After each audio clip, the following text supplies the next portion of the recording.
वो एक बदले की भावना थी। उसका रेप कांड में इसका छोरा आया, और दूसरा है ना, जैसे कोई अब ये व्यापारी तो जो भी कोई आता है सबका स्वागत करते हैं, व्यापारी जो भी है। अब वो बात चुप गई। जो भी कोई आगे, और बनाराम जी वो भाजपा की सदस्यता ग्रहण करके आगे, तो उसको देखा तो थोड़ा सा स्वागत कर दिया, तो उससे वो चिढ़ गया देखी जाए तो। दूसरा कैडल मार्च अगर ये निकाला है तो उससे भी वो चिढ़ गया, जो उसका रेप कांड में बच्चा फंसा था, तो उससे भी वो चिढ़ गया देखी जाए तो। एक गलत का गलत काम करता है, ऊपर से चिढ़ ये और करता है। क्या लगता है रंजिश के तहत सब कुछ हुआ है? हाँ जी, पूरी रंजिश, पूरी प्लानिंग के साथ ये सब कुछ किया गया सर। लेकिन आपसे कैसी रंजिश थी? आपसे तो कोई रंजिश नहीं होनी चाहिए, आप तो बीजेपी जनता के है। कोर वोटर हैं सर। अच्छा। ये जो एरिया है इसमें 3 बूथ पड़ते हैं। कांग्रेस के किसी बूथ में 5 वोट, किसी बूथ में 4 वोट, किसी बूथ में 7 वोट, इतने वोट निकलते हैं। उसको पता है कि यहाँ से हमको वोट नहीं मिलते हैं, इसलिए इस एरिया को टारगेट किया गया। सर क्या लग रहा है, क्या टारगेट तरीके से काम किया गया है? बिल्कुल ये सही बात है, इसको टारगेट तरीके से ही लिया गया है, क्योंकि ये जो सराय जो एरिया है ना, ये बिल्कुल कांग्रेस मतलब बीजेपी का गढ़ है और कांग्रेस का विरोधी है। लेकिन उस टाइम पर इन्होंने कांग्रेस जब तक नहीं टूटी थी, कांग्रेस विधायक साहब से खूब प्रार्थना करी, हाथ जोड़ के कहा था कि साहब हमें बचा लीजिए। उन्होंने कहा कि ये कहो, वो कहने को सब तैयार थे। उन्होंने कहा बीजेपी मुर्दाबाद कहो, तो ये भी कहने को तैयार थे। लेकिन किसी भी तरह से उन्होंने ये इस बात को नहीं मानी और कहा कि तुमने बोए पेड़ बबूल के, तो आम कहाँ से आए। जब तुमने कर्म ही इस तरह के किए हैं तो तुमको है ना, फिर ये तो जो होना है वो तो होगा ही होगा। तो इसलिए उनको ये एक साजिश के तहत हुआ है ये। दोस्तों नमस्कार, अलवर के राजगढ़ में हम मौजूद है। आपने देखा होगा यहाँ से जिस तरीके का मुद्दा गरमाया गया है, जो 300 साल पुराना मंदिर था वो तोड़ दिया गया है। आप देख सकते हैं मेरे पीछे यहाँ से लेके वहाँ तक तमाम वो दुकानें हैं जिनको तोड़ दिया गया है। यहाँ के जो दुकानदार हैं वो बेरोजगार हो गए हैं। उनका कहना है कि कोई नोटिस हमको नहीं दिया गया। अपने कैमरामैन से कहूँगा कि वो सभी तस्वीरें आपको दिखाए जो जो दुकानें यहाँ से टूटी है, जबकि प्रशासन का कहना है कि ये अतिक्रमण हुआ था। हमारे साथ कुछ दुकानदार लोग हैं, इनसे बातचीत करेंगे। क्या नाम है आपका? रमेश चंद्र शर्मा। तो शर्मा जी, आपकी कितनी दुकानें टूटी? 4 दुकानें। तो क्या आपको कोई नोटिस वगैरह दिया गया? मुझको तो नोटिस भी नहीं है सर। मेरे नाम तो कोई नोटिस नहीं है। बिल्डिंग तोड़ दी गई, ये सामने की बिल्डिंग है मेरी। तो जैसा कह रहे हैं कि ये सब अवैध तरीके से बना हुआ था। ये तो प्रशासन से मैं चाहता हूँ ना, रेवेन्यू रिकॉर्ड लेके आए और मेरी बिल्डिंग नापे और ये इसको अतिक्रमण बताए। मैं तो उसको मानूँ, उसको माई बाप, जो कोई बाप का बेटा है तो उसको नाप के बताए मैं अतिक्रमण में हूँ। रिकॉर्ड से तो बात करोगे, उनका ही रिकॉर्ड है, हमारा रिकॉर्ड तो है नहीं रेवेन्यू रिकॉर्ड। और रेवेन्यू रिकॉर्ड से नापे, हम नपवाते हैं। कितने सालों से दुकान कर रहे थे? ये सब 48 की बिल्डिंग बनी हुई है सब। उसके बाद से दुकानें चालू थी। दादा करते थे, पिताजी करते थे, अब मैं कर रहा हूँ। तो क्या 48 से पहले, 48 से बाद में ये इतने दिनों से आप दुकान कर रहे हैं, पहले अवैध नहीं दिखाई दिया प्रशासन को? ये एक साइड महाराजाओं के टाइम की बनी हुई है और उसको आबादी क्षेत्र बताया गया है। दूसरी साइड बाद में बनी हुई है। अब ये सब प्रशासन जाने, अपना रेवेन्यू रिकॉर्ड ले, उससे नापे कौन तो फालतू है और कौन नहीं फालतू है। ये तो अपन तो बता ही नहीं सकते भाई। रिकॉर्ड तो उन्हीं का है और हमारी मांग भी यही है, रेवेन्यू रिकॉर्ड से नपाई हो।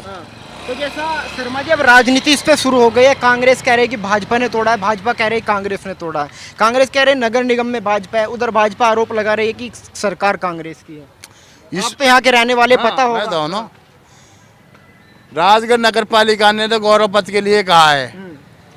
गौरव पथ में तो आप जानते हो 40 फुट का होता है और 60 से पहले की जितने भी बिल्डिंग है, मकान है, वहाँ 60 फुट का कोई प्रावधान नहीं है राजस्थान में। गौरव पथ का नगर पालिका चेयरमैन ने प्रस्ताव दिया है, एसडीएम ईओ ने इसको वो मास्टर प्लान बना दिया गया। जबकि मास्टर प्लान का नियम है कि राजस्थान सरकार के द्वार से चिन्हित होती है सब चीजें, कौन वैध है, कितनी जारी है इसकी, उसको पैसा दिया जाता है और उसे कह दिया जाता है भाई 1 महीने में आप हटा लो। ये 4 दिन के आन फान की छुट्टी में प्रशासन ने इतने जोर से धमेड़ा किया, किसी की नहीं सुनी। गलियों में डंडे दे के भीतर भगा दिए। एसडीएम खुद मारता है थप्पड़, दूसरा छोड़ा, एसडीएम खुद मारता है थप्पड़। तो नुकसान काफी हुआ होगा। अब नुकसान तो देख लो, सामने है बिल्डिंग। देखिए इनकी बिल्डिंग है सामने, इनकी बिल्डिंग तोड़ी गई है। इनका कहना है कि 1948 से मैं यहाँ पे रह रहा हूँ और मेरे साथ प्रूफ है, कागज है मेरे पास। अगर प्रशासन को तोड़ना था तो पहले कार्रवाई करनी चाहिए थी।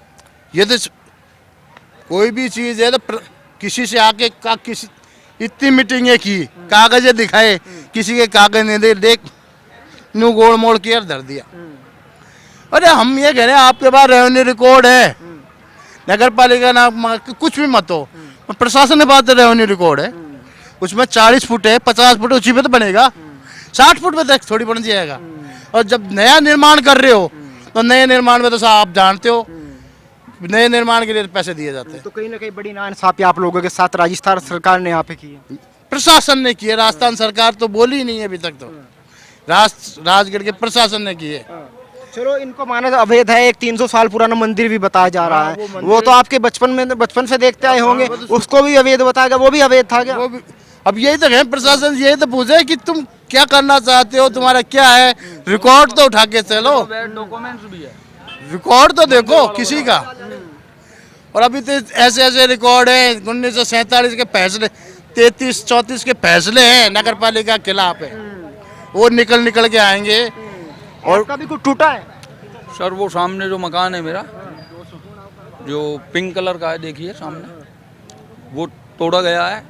और मैं आपके माध्यम से ये पूछना चाहता हूँ राजगढ़ प्रशासन से, राजस्थान गवर्नमेंट से, कि ये इससे पहले 40-45 फुट का रोड है, सिर्फ 500 मीटर के एरिया में ही इसको 60 फुट क्यों किया गया है?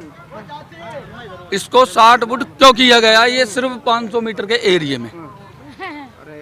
दूसरी बात है, एसडीएम साहब ने ऐसी तानाशाही मचाई है कि हमको घरों से नहीं निकलने दिया, और जो दिख गया उसको पकड़ के थाने ले गए हैं, उसके डंडे मारे हैं, और हमारी एक नहीं सुनी इन्होंने।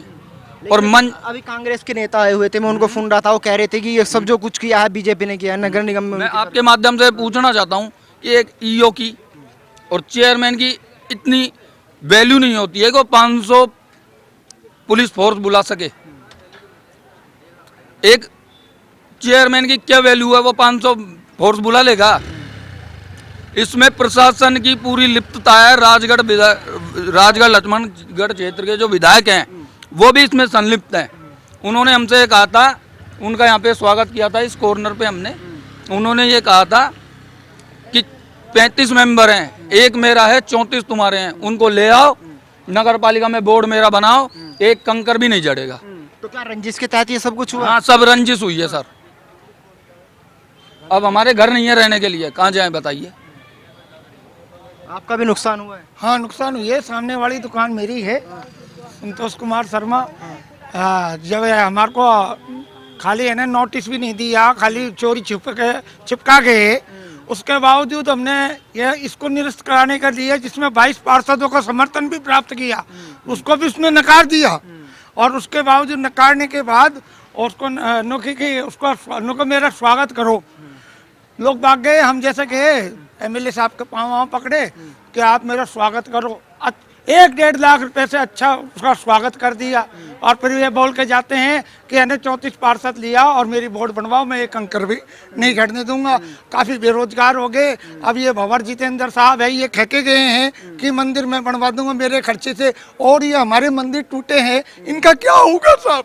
ये बताइए आप। ये भी तो हमारा मंदिर ही है, ये देना तो घर बार और ये दुकान, ये रोजगार, हमको तो भूखे मरने की नौबत आ गई। क्या करें हम कहाँ जाओ देखी जाए तो।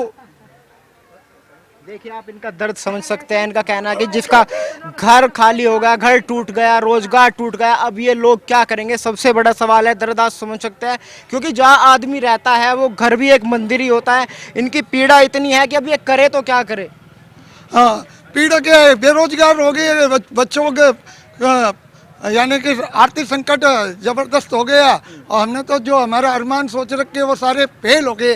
क्या करेंगे, क्या करेंगे? कहीं बाहर जाएंगे? अभी राजगढ़ छोड़ के बच्चा क्या है? देखी जाए तो राजगढ़ को तो भानगढ़ बना दिया। और खुद एमएलए ये बोलता है कि देखी जाए तो एमएलए ये बोलता है कि राजगढ़ को मैं भानगढ़ बना के छोड़ूंगा। मुझको ये 350 वोट देते थे, और 3,500 है, अब 25,000 की पॉपुलेशन है, उसमें से देखी जाए तो 13,000 वोट पड़ते हैं।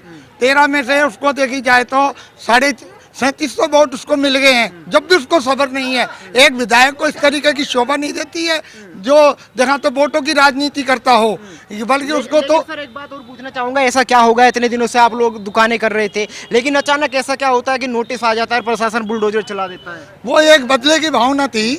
उसका रेप कांड में इसका छोरा आया और दूसरा है न, जैसे कोई अब ये व्यापारी तो जो भी कोई आता है सबका स्वागत करते हैं व्यापारी जो भी है। अब वो बात चुप गई, जो भी कोई आगे और बनाराम जी वो भाजपा की सदस्यता ग्रहण करके आगे तो उसको देखा तो थोड़ा सा स्वागत कर दिया तो उससे वो चिढ़ गया देखी जाए तो। दूसरा कैडल मार्च कर ये निकाला है तो उससे भी वो चिढ़ गया, जो उसका रेप कांड में बच्चा फंसा था तो उससे भी वो चिढ़ गया देखी जाए तो। एक गलत का गलत काम करता है, ऊपर से चिढ़ ये और करता है। क्या लगता है रंजिश के तहत सब कुछ हुआ है? हाँ जी, पूरी रंजिश, पूरी प्लानिंग के साथ ये सब कुछ किया गया था। लेकिन आपसे कैसी रंजिश थी? आपसे तो कोई रंजिश नहीं होनी चाहिए, आप तो बीजेपी जनता के हैं। कोर वोटर हैं सर। अच्छा। ये जो एरिया है इसमें 3 बूथ पड़ते हैं। कांग्रेस के किसी बूथ में 5 वोट, किसी बूथ में 4 वोट, किसी बूथ में 7 वोट, इतने वोट निकलते हैं।